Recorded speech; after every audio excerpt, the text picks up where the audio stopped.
Hello friends, for today's video I wanted to go through a list of books that I think are really well loved on Booktube and that are Booktube darlings. They're popular here on this platform but maybe aren't necessarily mainstream. While I kind of want to be part of the hype train for these and a lot of my friends really love them, at the end of the day I just didn't love them as much as I feel like a lot of other people do. I recently did a video with my friend Leanna from the channel Leanna's Library over on my collaborative channel called World Hoppers, and all the AdSense revenue and merch sales from that go to charity.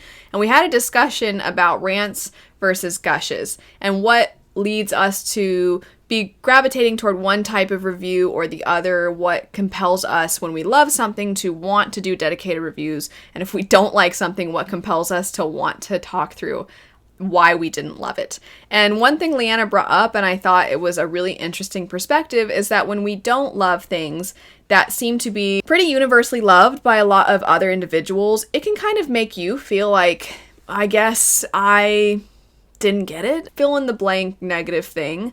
And so in a way, by talking about things that maybe didn't work for us, not bashing the books or saying they're objectively bad or anything, but by saying, hey, these didn't work out for me, it can kind of alleviate that instinct to put yourself down for not being part of, you could almost say, the popular opinion. On that note, I wanted to jump into some books that Booktube seems to love and I don't. The first one, speaking of Leanna, would be Iron Gold. So I have stated before that I'm a big fan of the Red Rising trilogy. And many of you know that after the original trilogy, Pierce Brown created a continuation series, and it starts with Iron Gold. And I was so excited when this was coming out. I'm very picky about series continuations, but when I saw what he had planned for the series, I did get quite enthralled by the concept, and I was really eager to see what he did with it.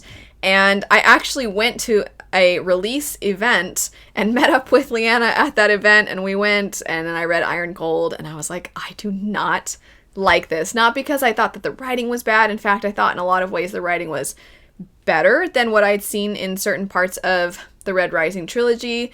There are more characters, and I thought the way that we went from having a single perspective in the original trilogy to expanding into other perspectives, that was really well done. It allowed us to see this society from different angles, which I think was necessary given what Pierce Brown is doing and how he's dissecting this shift in power across the series. So while there were a lot of things I really liked, the things that I often don't care for in continuation series are ultimately what made me not like this. Once a door has shut on a series, I am so particular about, if we're opening that door back up, what we do. And in some ways, I almost don't want to open the door again. I just want to have like a house built next door where it's like sometimes you look over and you're like, oh hey, look, it's the neighbors, and the neighbors happen to be the characters from the original series, but we're not really touching them so much. They're just living their lives and we see glimpses from out the window on occasion or while we're checking the mail.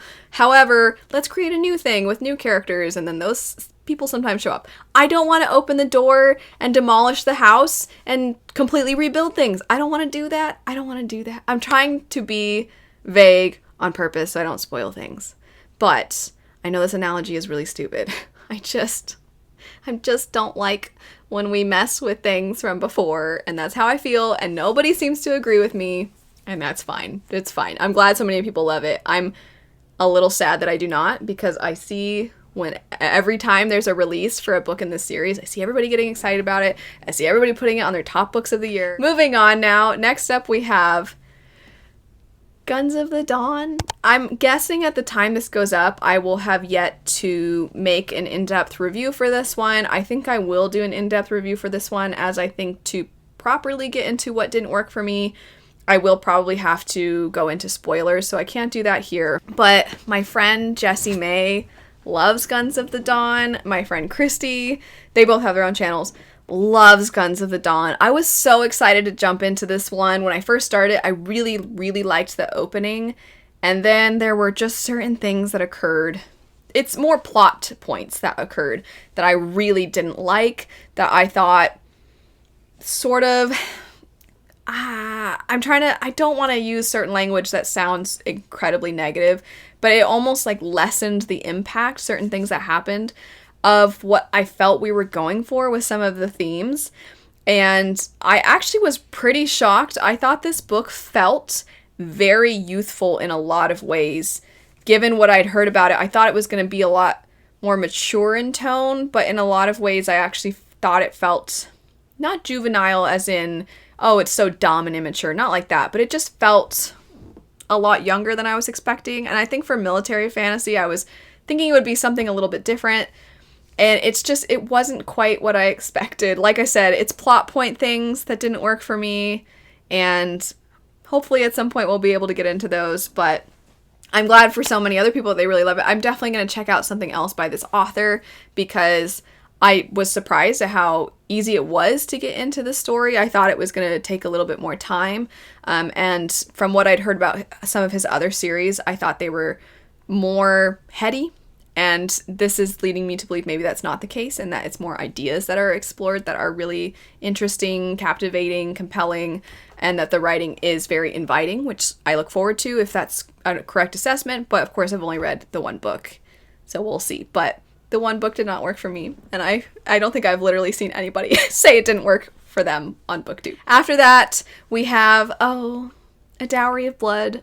My friends really love this. My friend Joshana absolutely loves this. I've seen so many people really resonate with it, and even if they don't have personal reasons why they connect with it, they still can really, really enjoy it. The writing is very different. The approach is really different. I did think it was artistic. It took a chance, and I always respect when writers do that. If you don't know, it never really directly tells you, but you are basically following one of Dracula's brides as she is trying to escape and pull away from this very horrible environment and the way in which she has been manipulated over the years and how she's trying to disentangle all of her feelings, work through what she actually believes and what it's like when you're in a situation like that. And while I can really respect what it accomplished, I personally just didn't really care for this. There were a few things that happened that, similar to what I was saying about Guns of the Dawn, I found it made it really difficult for me to feel completely engrossed in the story. I think because there is obviously an element to this that has to do with vampires, I felt some of the very horrible things that Dracula was doing were just so far above what you typically see from humans that it sort of actually detracted. For me, I'm not saying that it does as a whole or that it actually does take away from its themes, but for me personally, I think it made the themes harder to connect with in that way. However, I think because it has so much value from people having these feeling finally like something captured what it was like to have that experience, I really applaud the book for doing that. And then after that, we have Jade City. I've said before, on paper, Jade City is everything I feel like I want in a fantasy. It's familial drama.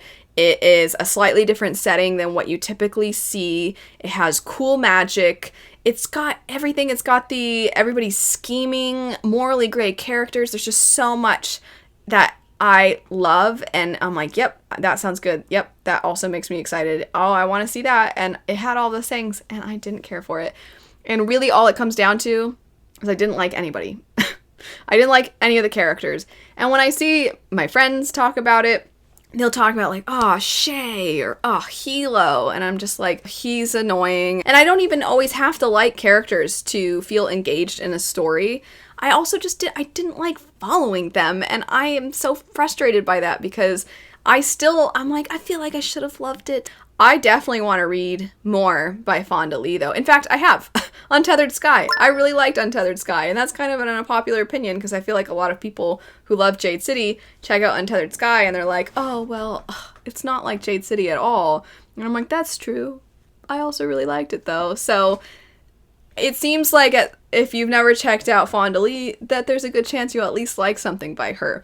I sadly did not like the one that a lot of other people really love, but I really liked Untethered Sky, and I'm excited to read more by Fonda Lee.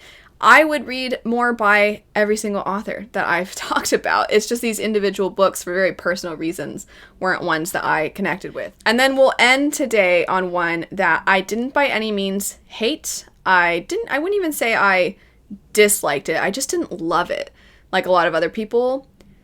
And I want to check out the sequel when it eventually comes out.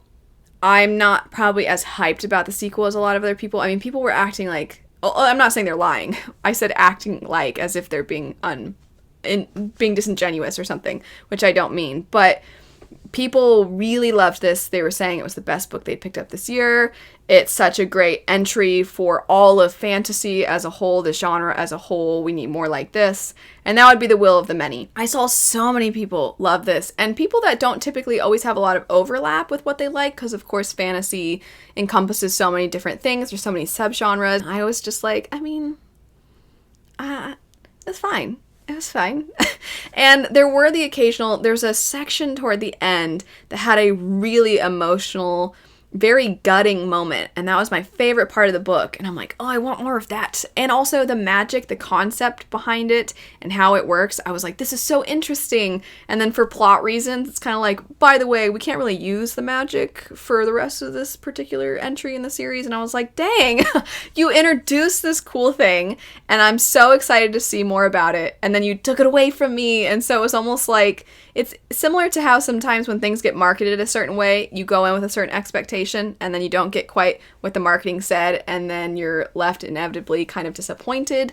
And I feel like the book itself did that to me, and I was really looking forward to seeing more and learning more about the magic. And I guess I might just have to wait for another entry. I might just have to wait for that sequel. So maybe I'll end up loving the sequel. But I didn't love the first entry like a lot of other people did. But that's it for some books that are Booktube darlings that a lot of people really love and that ultimately weren't favorites necessarily for me.